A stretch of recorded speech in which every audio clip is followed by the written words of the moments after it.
Hi everyone, आज आपण cut off सेक्शनचा प्रॉब्लेम बघणार आहोत. स्टेटमेंट गिवन आहे, calculate the moment of inertia of the section about centroidal axes as shown in figure.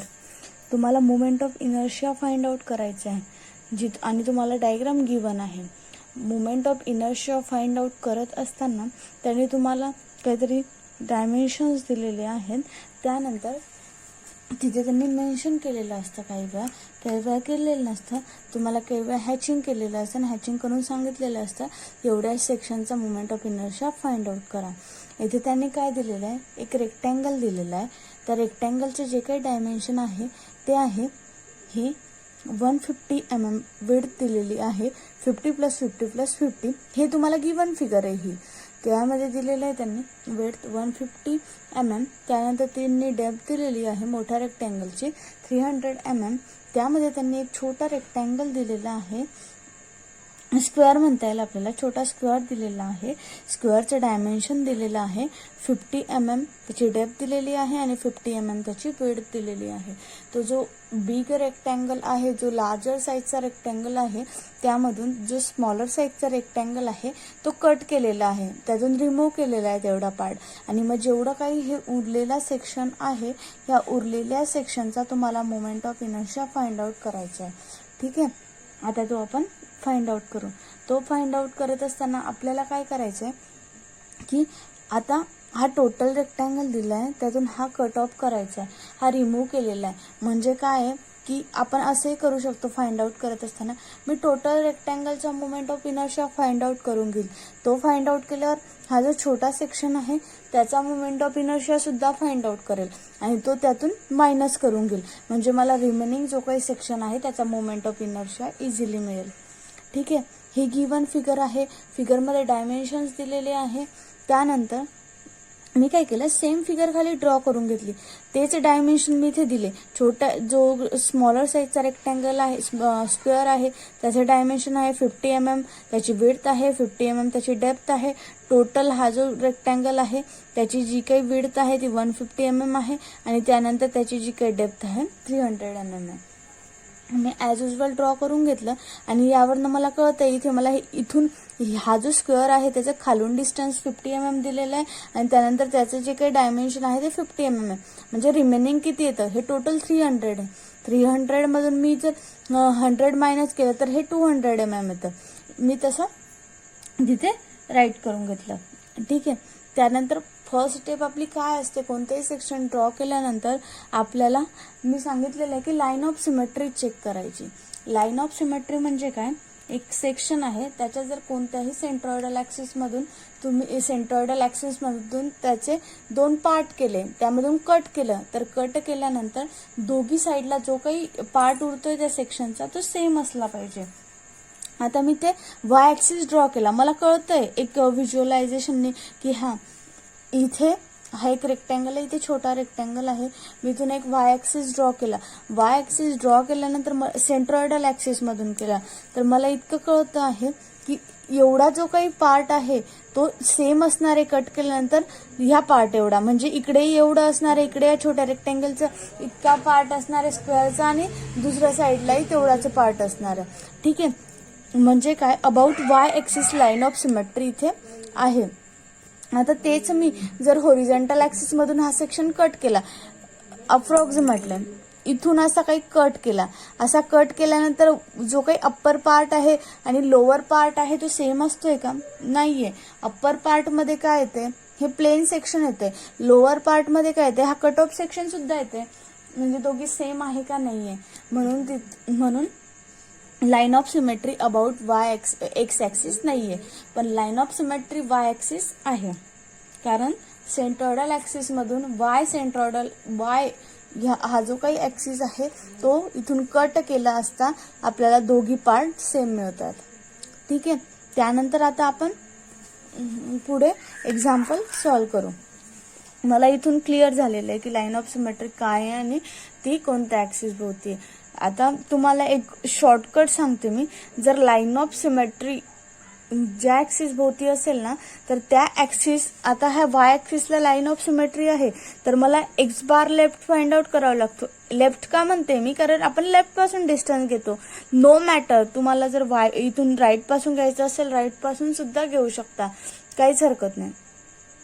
ठीक आहे. पण थ्रू आउट प्रॉब्लेम मग तुम्हाला ते तसं मेंटेन करावं लागेल की हा राईट पासून घेतले, राईट लिहावं लागेल. आपण फिजिबिलिटी पण नाही म्हणता येणार, पण आपण लेफ्ट पासून घेऊ. ठीक आहे. इथे आता मी काय करणार, लाईन ऑफ सिमेट्री चेक केली, त्यानंतर मी प्रत्येक जो काही सेक्शन आहे ना त्याचा सेंट्रॉइड मार्क करून घेईल. ठीक आहे. हा रेक्टँगल आहे, रेक्टँगलचं डायमेन्शन आहे 150 mm इंटू 300 mm. आता एक्स ॲक्सिस, वाय ॲक्सिस मला कळाला. वाय ॲक्सिस काय, ह्या रेक्टँगलचा पण सेम आहे आणि एकाच लाईनमधून पास होतोय ना. हा जो काही स्क्वेअर आहे त्याचाही तिथूनच पास होतोय, म्हणजे दोघांचा वाय ॲक्सिस सेम आहे, म्हणून मला पॅरलल ॲक्सिस थेरम यूज करायची गरज नाही पडणार. अबाउट वाय ॲक्सिस जेव्हा मी moment of inertia find out करेल. ठीक आहे. आता हा रेक्टँगल आहे, रेक्टँगल 300 mm ची डेप्थ आहे, म्हणजे इथे कुठेतरी 50-50 इथे. ह्या जो मोठा रेक्टँगल आहे त्याचा G1 राहील. एवढं डिस्टन्स काय असणार आहे माझं, हे डिस्टन्स काय असणार आहे 150 mm. इथे लिहू मी 150 mm. हे 150 mm डिस्टन्स आहे आणि खाली ऑफकोर्स 150 mm डिस्टन्स आहे. त्यानंतर हा जो छोटा स्क्वेअर आहे ना त्याचे मी मार्क करते. हे डायमेन्शन किती आहे 50च्या हाफ, हे किती 25. हे डायमेन्शन किती आहे, हे इथेच लिहिते मी 25 mm. हे 25 mm आहे. त्यानंतर मी काय करणार, याला हा फर्स्ट सेक्शन म्हणणार, हा सेकंड सेक्शन म्हणणार. इथे G2 नाव देणार मी, G2, G1 आणि G2, centroid of first section आणि सेंट्रॉइड ऑफ सेकंड सेक्शन. त्यानंतर मला पॅरामीटर्स फाइंड आउट करायचे आहे. ठीक आहे. मला IXX फाइंड आउट करायचं आहे. आधी IXX फाइंड आउट करण्यासाठी मला काय लागेल, टोटल सेक्शनचा फाइंड आउट करायचा आहे IXX. त्यासाठी मी काय करेल, हा टोटल रेक्टँगल आहे त्याचा IXX फाइंड आउट करेल. त्याला 1 नंबरचं सेक्शन म्हटलंय म्हणून इथे 1 देते. त्यातून एवढा पार्ट मला कट करायचा आहे, म्हणजे हा मी मायनस करू, हा टोटल फाइंड आउट करून घेईल, त्यातून हा मायनस करेल, म्हणजे मला हा जो काही उरलेला आहे तो मिळून जाईल. IXX 2. ठीक आहे. आता IXX 1 फाइंड आउट करायचा आहे. त्याच्या आधी मला काय करावं लागेल, टोटल कट ऑफ सेक्शनचा वाय बार फाइंड आउट करावं लागेल. IXX काढायचा आहे म्हणून वाय बार फ्रॉम बॉटम पासून डिस्टन्स घेतो आपण, म्हणून मी इथे बॉटम लिहिते. तुम्ही टॉप पासून घेतले तर तुम्ही तिथे टॉप लिहा, काहीच हरकत नाही. बॉटम पासून. आता याचा फॉर्म्युला काय, A1 Y1. आता इथे मायनस करायचंय आपल्याला, म्हणून इथे मायनस सांगितले. A2 Y2 divide by A1 minus A2. Right. मी A1 फाइंड आउट करणार. A1 काय आहे, area of first rectangle, that is B काय माझी 150 mm इंटू D काय माझी 300 mm.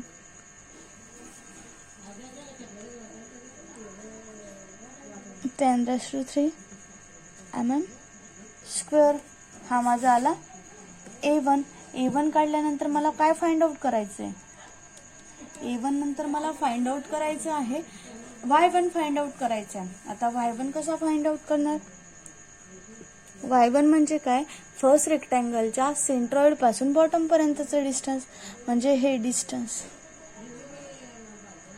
हा झाला माझा Y1. तो किती आहे, वर 150 mm आहे, खाली तेवढंच 150 mm आहे. त्यानंतर मला A2 फाइंड आउट करायचं आहे. A2 किती, A2 म्हणजे काय, स्क्वेअर आहे, जो छोटा रेक्टँगल आहे किंवा स्क्वेअर आहे त्या स्क्वेअरचा एरिया, तो किती आहे 50 mm डेप्थ आहे, 50 mm विड्थ आहे, तो आहे ना mm स्क्वेअर. त्यानंतर मला Y2 फाइंड आउट करायचं आहे. Y2 काय असणार आहे, हा छोटा स्क्वेअर आहे त्याच्या सेंट्रॉइड पासून बॉटम पर्यंतचं डिस्टन्स, इथपर्यंतचं डिस्टन्स बॉटम पासून घेतोय आपण, जसं इथे लिहिते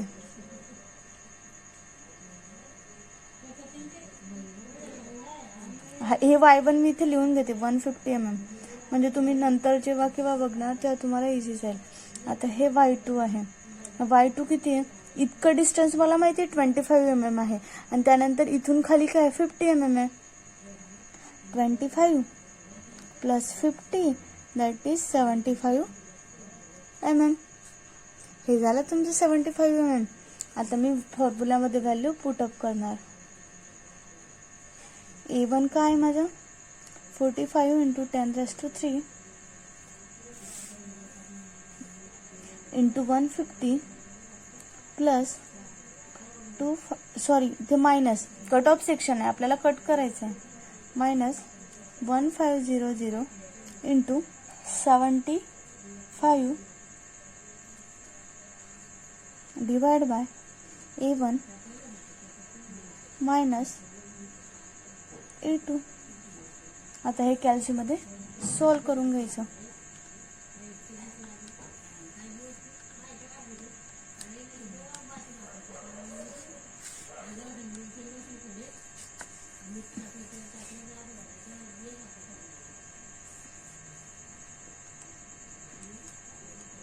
divide by 45 × 10³ minus 2500 that is 154.41 mm. किती आला माझं YB?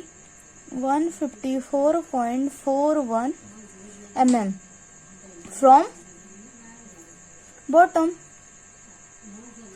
पासून डिस्टन्स घेतलं ना आपण, म्हणून ते आलं बॉटम पासून.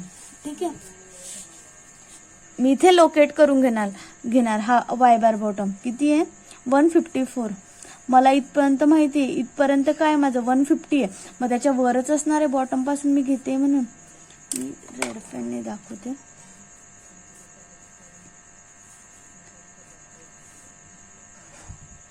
ठीक आहे, हा y बार बॉटम आहे. ठीक आहे, हा y बार बॉटम आहे, तो किती आला माझा 154.41 mm. हा y बार बॉटम आला माझा. ठीक आहे, मी अप्परचा पण लगेच फाइंड आउट करून घेणार.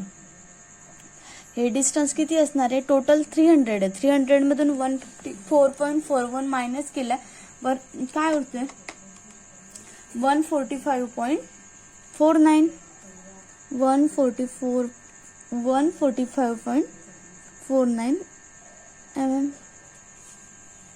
ठीक आहे,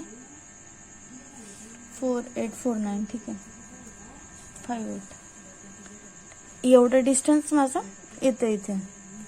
ठीक आहे, आता मी पुढे काय करणार, माझा y बार बॉटम मला मिळाला. आता IXX फाइंड आउट करणार, त्यासाठी IXX1 आणि IXX2 मला फाइंड आउट करावे लागणार. आता मी ते आधी IXX1 फाइंड आउट करते.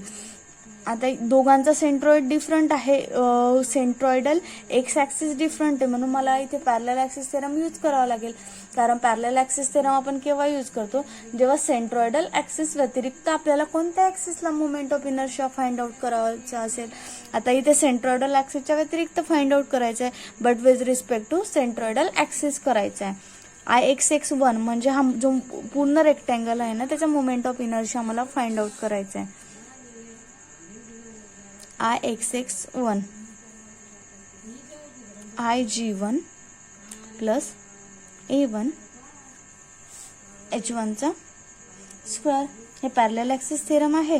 IG1 म्हणजे काय, हा फर्स्ट रेक्टँगल आहे, त्याचा सेंट्रॉइड त्याचा मोमेंट ऑफ इनर्शिया तो काय आहे BD3/12 plus A1 into H1 चा स्क्वेअर. मी ते व्हॅल्यू पुट करणार. H1 मी तुम्हाला ठीक आहे इकडेच सांगते मी. H1 काय असणार आहे आणि H2 काय असणार आहे मी तिथेच सांगते तुम्हाला. आता आपल्याला इथे H1 इकडेच सांगते. ठीक आहे, आता आपल्याला H1 फाइंड आउट करायचं आहे, तर मग H1 काय असणार आहे इथे सांगते. H1 काय असणार आहे आपला, H1 म्हणजे असतो हा जो काही फर्स्ट रेक्टँगल आहे त्याचा सेंट्रॉइड आहे, त्याच्या सेंट्रॉइड पासून हा टोटल. आता मी y बार बॉटममुळे एक ॲक्सिस ड्रॉ केला, त्या ॲक्सिसला कोणता ॲक्सिस येतो XX ॲक्सिस आहे, तर तो पूर्ण सेक्शनचा ॲक्सिस मी फाइंड आउट केला ना.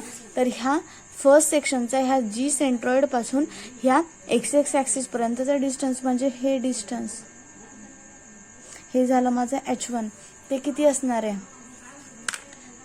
मी एवढं वाय बार बॉटम मधून इतकं मायनस केलं 150 mm, ह्या टोटल मधून मी इतकं मायनस केलं तर मला एवढं डिस्टन्स मिळेल ना, ऑफकोर्स मिळेल.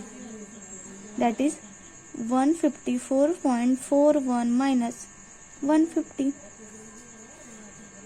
ठीक आहे, ते किती आलं, 4.41 mm. हा झाला माझा H1.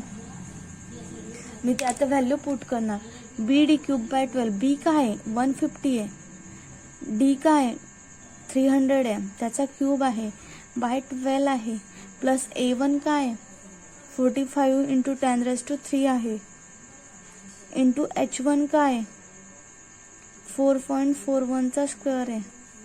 ठीक आहे, आता ह्या व्हॅल्यू मी कॅल्सी इथे पुट करते आणि त्या व्हॅल्यू फाइंड आउट करते. BD cube by 12 plus A1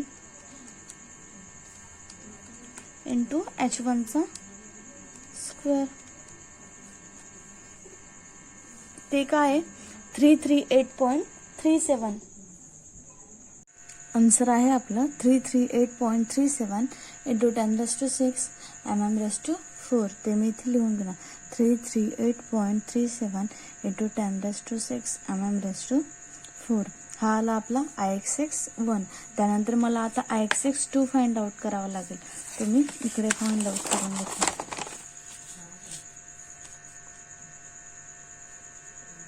Ixx2 find out करावा लागेल. Ixx2 म्हणजे काय, जो छोटा स्क्वेअर आहे, जो कट ऑफ सेक्शन आहे, त्याचा मोमेंट ऑफ इनर्शिया मला फाइंड आउट करायचं आहे अबाउट एक्स ॲक्सिस. त्याचे डायमेन्शन काय, आधी आपण पॅरलल ॲक्सिस थिअरमनुसार लिहून घेऊ. सॉरी, मी आधी फॉर्म्युला लिहून देते. IG2 सेकंड नंबरचं सेक्शन म्हणून A2 इंटू S2 चा स्क्वेअर. आता IG2 काय आहे, त्याचे डायमेन्शन काय आहे, त्याची जी काही विड्थ आहे आणि त्याची डेप्थ आहे 50 mm आहे. तर रेक्टँगल किंवा स्क्वेअरचं जे काही मोमेंट ऑफ इनर्शिया असतं ते तुम्ही कसं घेणार, BD क्यूब बाय 12, बी काय त्याचा 50, डी काय त्याचा 50, त्याचा क्यूब बाय 12. एरिया काय 2500 हा त्याचा एरिया आहे. त्यानंतर H1 काय घेणार, आता H2 सॉरी सेकंड नंबरचं सेक्शन आहे म्हणून H2. आता H2 काय घेणार, आता इथे फिगरमध्ये बघा H2 म्हणजे काय असतं, हा जो सेकंड नंबरचा सेक्शन आहे त्याचं हा जो वाय बार मुळे जो काही आपण x x axis find out केलाय त्याच्यापर्यंतचा डिस्टन्स म्हणून, म्हणजे एवढं डिस्टन्स झालं तुमचं H2. आता ते किती असणार आहे H2, तुम्हाला इतकं डिस्टन्स माहिती की हे डिस्टन्स किती आहे, इथून इथपर्यंतचा डिस्टन्स तुम्हाला माहिती, इथून बॉटम पर्यंतचं म्हणजे इथून इथपर्यंतचं डिस्टन्स तुम्हाला माहिती, ते काय 154.41 आहे. त्या आणि आपल्याला हे डिस्टन्स पाहिजे, पण आपल्याला हे खालचं डिस्टन्स पण माहिती आहे की किती आहे. मग आपण ह्या इथून इथपर्यंतच्या डिस्टन्समधून एवढं डिस्टन्स मायनस केलं तर मला एवढा H2 मिळेल, ऑफकोर्स मिळेल. मग मी काय करणार, हे किती डिस्टन्स आहे, इथून इथपर्यंतचा डिस्टन्स 154.41 आहे, त्यातून मी इतकं डिस्टन्स मायनस करते म्हणजे मला एवढं डिस्टन्स मिळेल. आता एवढं डिस्टन्स किती आहे, हे 25 आणि हे एवढं 25 आहे आणि इतकं 50 आहे. जो तुमचा Y2 आहे म्हणजे वाय बार मायनस मी Y2 केला, म्हणजे ह्या टोटल वाय बार मधून मी एवढा Y2 मायनस केला तर मला हे एवढं डिस्टन्स जे इथे लिहिले मी तेवढं डिस्टन्स मला मिळते. म्हणजे मी तुम्हाला इथे परत दाखवायसाठी सांगते, वाटल्यास मला एवढं डिस्टन्स पाहिजे. हा झाला माझा H2.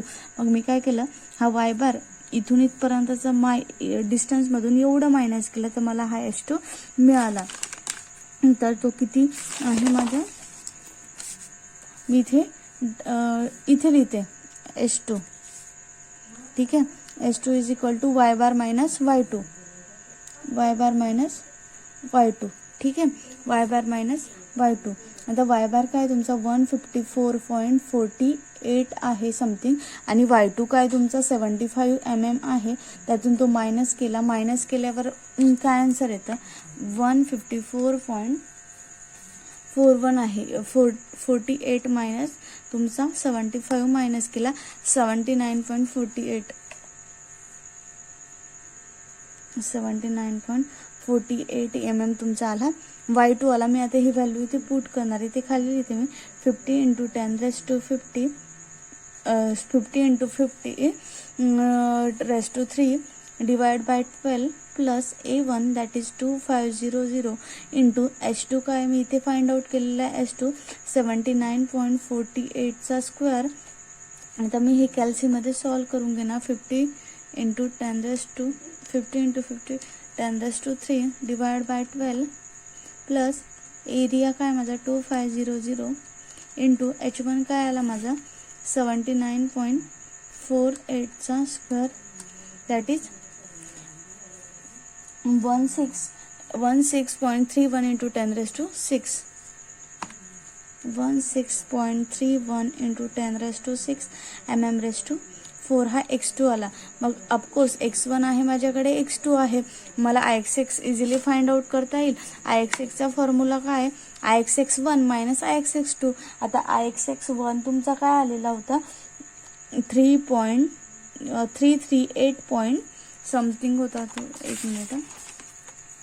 Ixx1 काय आलेला होता आपला 338.37 × 10⁻6. हा आपला Ixx1 आला होता इंटू 10⁻6 मायनस Ixx2 काय आला माझ्या इथे मी लिहिते Ixx2 16.31 × 10⁻6. माझा Ixx इथे इझिली फाइंड आउट होऊन जाईल. 338.38 × 10⁻6 मायनस 10⁻6 मायनस 16.31 × 10⁻6 338.38 × 10⁻6 मायनस 16.31 × 10⁻6 आहे. 322.07 × 10⁻6 322.07 × 10⁻6 mm⁴. ठीक आहे. हे आपलं Ixx फाइंड आउट झालं mm⁴ आहे. त्यानंतर आपल्याला नेक्स्ट फाइंड आउट काय करायला सांगितलंय Iyy फाइंड आउट करायला सांगितलंय. आता Iyy काय असणार आहे, दोन सेक्शन आहे, कट ऑफ सेक्शन आहे Iyy1 मायनस Iyy2. ठीक आहे. आता आपण लाईन ऑफ सिमेट्रीची कन्सेप्ट बघितली. लाईन ऑफ सिमेट्री म्हणजे काय, सेंटरमधून अबाउट व्हर्टिकल ॲक्सिस जर मी एक ते पूर्ण सेक्शन कट केलं तर दोघी पार्ट सेम होत आहेत. म्हणजे तुमचा जो काही रेक्टँगल आहे, इकडे सांगते मी परत, तुमचा हा जो काही रेक्टँगल आहे त्याचा व्हर्टिकल वाय ॲक्सिस आणि हा जो काही स्क्वेअर आहे त्याचा व्हर्टिकल वाय ॲक्सिस जो काही असणार आहे तो सेम लाईन मधून पास होतात. म्हणजे सेम लाईन मधून पास होत्या म्हणजे लाईन ऑफ सिमेट्री आहे. म्हणजे अबाउट सेंट्रॉइडल ॲक्सिस दोघांचे जे काही वाय ॲक्सिस आहे ते लाय करताय. मग तुम्हाला पॅरलल ॲक्सिस थेरम यूज करायची गरज नाही. इथे मी डायरेक्ट व्हॅल्यू पुट करते. इथे लिहिते मी Iyy1 काय असणार आहे माझं. जर तुम्हाला असा क्वेश्चन दिलेला असणार आहे आणि तिथे जर तुम्हाला मेन्शन केलेलं असणार आहे किंवा केलेलं जरी नसलं ना, तुम्हाला इथे पॅरलल ॲक्सिस थेरम यूज करायचंच नाहीये. ठीक आहे. यूज जरी करायचं नसलं तरी तुम्हाला एक्स बार लेफ्ट इथे फाइंड आउट करून घ्यावा लागेल. जर स्टेपमध्ये तुम्हाला सांगितलं असलं तर ठीक आहे, नाही सांगितलं असलं तरी तुम्ही करून ठेवायचा. म्हणजे त्याला मार्क्स इथे स्टेप्सला मार्क्स असतात. ठीक आहे. आता एक्स बार लेफ्ट मी तुम्हाला सांगितलेलं आहे. आता तुम्ही वाय बार बॉटम सारखं A1 x1 मायनस असं फाइंड आउट करण्यापेक्षा इथे जर लाईन ऑफ सिमेट्री असेल तर एक्स बार लेफ्ट कसा फाइंड आउट करणार तुम्ही, जे काही होरिझोंटल डिस्टन्स आहे ना, जे आता हा टोटल सेक्शन आहे, आता ह्या टोटल सेक्शनमध्ये जे सगळ्यात मोठं होरिझोंटल डिस्टन्स आहे ते डिवाइड बाय 2 करायचं. आता दोन सेक्शन आहे, हा रेक्टँगल आहे, याचं होरिझोंटल डिस्टन्स काय, विड्थ काय 150 mm आहे. हा स्क्वेअर आहे, त्याचं होरिझोंटल डिस्टन्स काय 50 mm. आता 150 mm मोठे की 50 mm मोठे, ऑफकोर्स 150 mm मोठे. 150 by 2 is equal to 75 mm. ठीक आहे. तुमचे कॅल्क्युलेशन इथे कमी होतात कारण लाईन ऑफ सिमेट्री आहे. ठीक आहे. त्यानंतर मी आता इथे व्हॅल्यू पुट करणार. आता हे एक्स बार लेफ्ट करून आपल्याला यात पुटच नाही करायचंय, कारण आपला लाईन ऑफ सिमेट्री आहे. पूर्ण होल सेक्शनचा जो काही वाय ऍक्सिस आहे तोच जो तुमचा लार्जर रेक्टँगल आहे त्याचाही वाय ऍक्सिस येतोय, आणि त्यानंतर जो स्मॉलर रेक्टँगल आहे त्याचाही वाय ऍक्सिस येतोय, म्हणजे सेंट्रल ऍक्सिस मधूनच पास होत आहे. आणि आपण पॅरलल ऍक्सिस थेरम तेव्हाच यूज करतो जेव्हा ते सेंट्रॉइडल ऍक्सिस व्यतिरिक्त दुसरीकडे फाइंड आउट करायचं असेल. IY1चं फॉर्म्युला काय आहे? DB³/12 रेक्टँगलचा जो मोठा घेते मी 1 साठी इथे 1 लिहिते, मायनस जो छोटा स्क्वेअर आहे DB³/12 इथे 2 लिहिते. 1 सेक्शन आणि 2 सेक्शन. जो मोठा रेक्टँगल आहे त्याचा डेप्थ काय माझी 300 mm आहे. बी काय 150 mm आहे, त्याचा क्यूब बाय 12 मायनस डी काय छोटा स्क्वेअरचा 50 आहे, बी काय आहे 50 आहे, त्याचा क्यूब डिवाइड बाय 12 हे घेते. कॅल्सिट मी पुट आउट करते. ह्या सगळ्या ज्या काही व्हॅल्यू आहे त्या मी कॅल्सिट टाकणार, आणि त्यानंतर जी काही व्हॅल्यू येईल ती तुमचा झाला IYY होल सेक्शनचा. ठीक आहे, याचा cube divide by 12 minus 50 into 50चा क्यूब डिवाइड बाय 12, तो किती आला तुमचा 83.84 इंटू 10⁶. 83.84 into 10⁶ mm⁴. हा आला तुमचा IYY आणि IXX. इथे प्रॉब्लेम कम्प्लीट झाला.